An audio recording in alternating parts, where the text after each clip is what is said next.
اور سیرت نبی کی اس وقت قسط نمبر ہے 22، اور اس قسط میں ہم اس مقام پر ہیں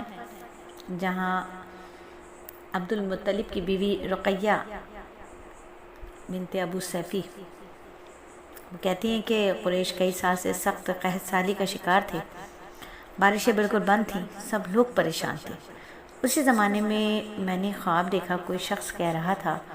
اے قریش کے لوگوں، تم میں سے ایک نبی ظاہر ہونے والا ہے، اس کے ظہور کا وقت آ گیا ہے، اس کے ذریعے تمہیں زندگی ملے گی، یعنی خوب بارشیں ہوں گی، سرسبزی اور شادابی ہوگی۔ تم اپنے لوگوں میں سے ایک ایسا شخص تلاش کرو جو لمبے قد کا ہو، گورے رنگ کا ہو، اس کی پلکیں گھنی ہوں، بھویں اور ابرو ملے ہوئے ہوں۔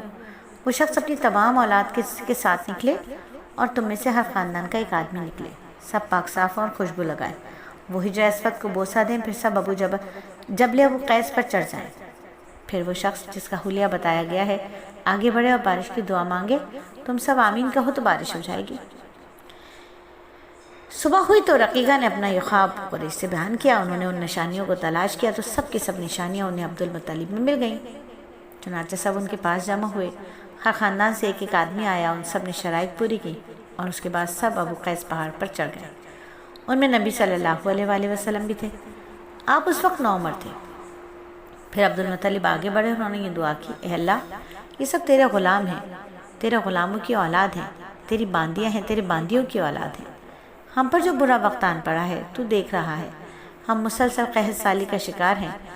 اب اونٹ، گائیں، گھوڑے، خچر، گدھے سب کچھ ختم ہو چکے ہیں اور جانوروں پر بنائی ہے،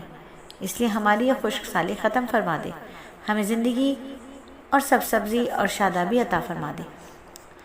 اب یہ دعا مانگ ہی رہے تھے کہ بارش شروع ہو گئی، وادیاں پانی سے بھر گئیں، لیکن اس بارش میں ایک